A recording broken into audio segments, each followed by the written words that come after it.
Sheeny umbrella, and he held it up and had more fun going up and down the ice, and all you had to do was steer it by turning the umbrella.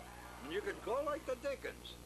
These are some kids about 5 doors down from us, and they'd go all the way up to the road and come 200-300 feet down the side and right out onto the ice. Now this is right out in front of my house. If you look straight down there, you're looking down Wagner Bay. And this was a whole bunch of our friends came out and helped me shovel off, clean off this area. Then in a far corner, we drilled a hole in the ice and put a pump in there and pumped enough water out just to give it a film of water and have it refreeze immediately. Now I've got to apologize for something. You'll notice there's 2 fellas that are skating there together. Well, there they go. The one on the left is me. The other's my cousin, and he always skated at the Elysium in Cleveland, and he could only turn to the right. He didn't know how to go around a circle if you went to the left, because that's the only way they went up there. Then we formed a crack the whip. Anything. We made our own fun. We didn't have to wait around for television. There wasn't any such thing. You got sick of radio after a while, and besides, it was a beautiful day, so we went skating. And that's my dad sitting on the shovel. Bob was pushing him, and then he saw that pile of smoke, and all he could think of was, boy, I don't want to go bouncing over that pile of snow. This is a great thing. I have a neighbor who's a pilot at and works out at the old Akron Municipal Airport. And he decided one day that he and his friend would come home for lunch. And he's flying a fleet. And look at the beautiful landing he made right there on the ice, heading up toward the island, and then came on back to where his house was. And he has Musselman tires on it, which are really puffy, so he didn't have much problem. But his friend came in a Fairchild. This is the fleet, and there's the Fairchild. Now the Fairchild was piloted by Harry Harder, who was at that time the son of the people that owned Akron Pure Milk Company, which is now Ryder Dairy. And they all came back. There comes Jack Stewart out. I know this man's name that's getting out. He's from Alliance, but I just don't remember it now. But there's Jack on the left, and his mechanic, and there's Harry. And he was quite a guy. Both of these were their planes. There's the house right there that they went in and had lunch. And then we were big shots. We all stood around and watched the airplanes for them. Understand, I was 17 years old at the time these pictures were taken. Now it's time to go back to work. So there goes Jack on down into Wagner's Bay, and he's avoiding the island. He's going to go a little to the left. And he went right on off. Harry followed him. What do you know about that? Here we get to summertime, right real quick. There's my mother and my grandmother and my aunt and my cousin sitting up at the top of the steps of our house. And at the time, it was around Labor Day, and it was a little cool. That's my kid brother, who today is 6'7". And this is the Pilgrim, the first of the Goodyear blimps.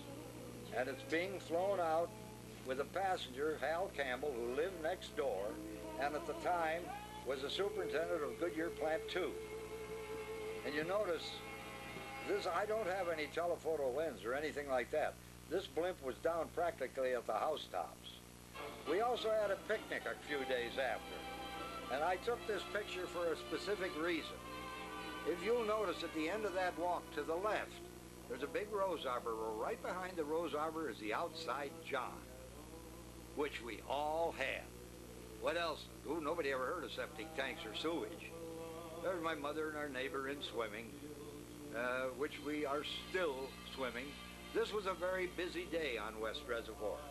You'll notice there's 3 canoes went by, and here comes Speed Crisp in his boat. He called this the Hellion, powered by a 32 horsepower Johnson. And I'm telling you, you had to have 2 small boys and 2 men and a small boy to start the thing. These are a bunch of bachelors that live next door to us. And this particular day, they had all their girlfriends out. Now their girlfriends are all dressed in the very sexy bathing suits of the day, which practically covered you completely. This is Constance Campbell, and she is the niece of the man that lived next door, the Goodyear man, and she was here on a vacation. She was a rockette from New York, and we felt pretty nice, pretty great to have that gal with us. This is my mother's sister, my aunt. I said, look, Aunt Pearl, these are movies. Now let me see some action. And look at the action I got. Then along came somebody from the Alto Motor Company, and they found these two guys that wanted to do something and gave them, so they sponsored them on an endurance test coming out of Turkey Foot. I think they lasted about 10 days and finally gave up. Now these two guys from next door, you never know what they're going to do. You ask them what they were doing, they were going over to spawning beds.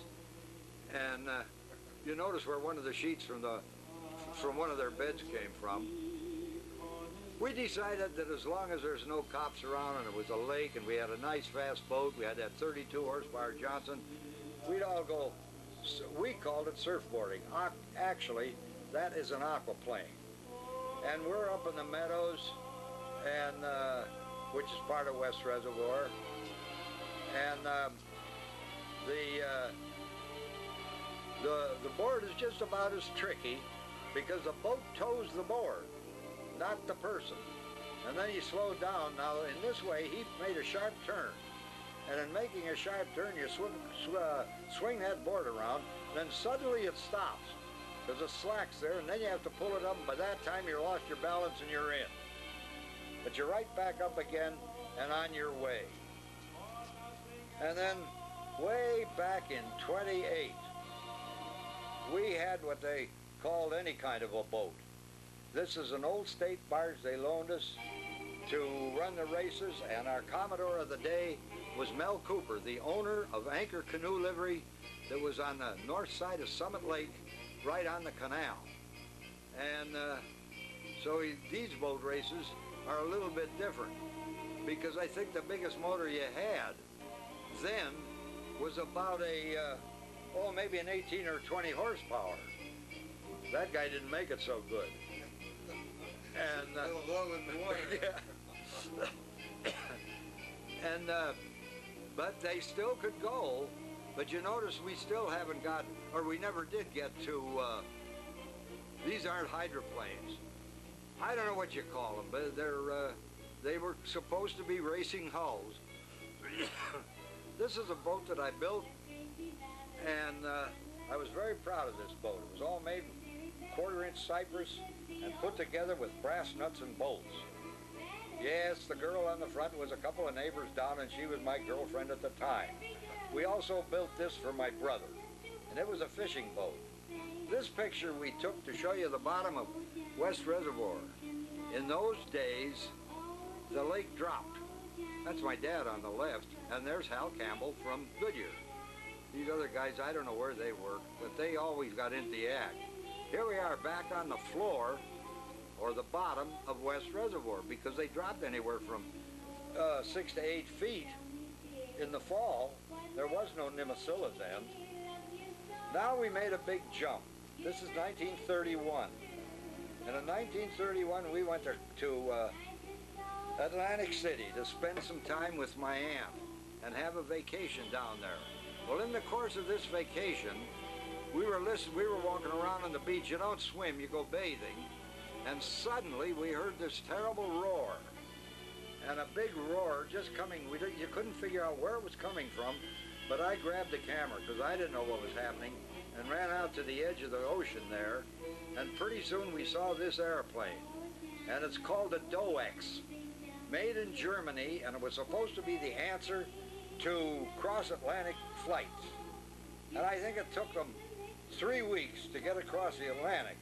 It's got 6 motors up there, all with pusher and puller propellers. And they never could go very far in that boat, or in that airplane, because every time it went down for anything, it was because a part broke and they had to send back to Germany to have a new part made. This takes people for a ride. And here he comes back. Right after he came back, you won't believe it, but I talked the guy into letting me take the next crew out. He sat next to me, but I drove that old hacker craft right out through the slip and onto the ocean. Now we're back in Akron, and you can tell that little old puffy Pilgrim, the first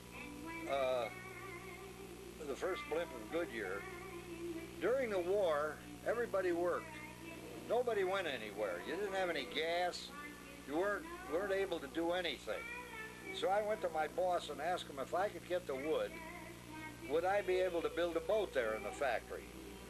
So he gave me permission to do it. And I spent about 8 months building this boat.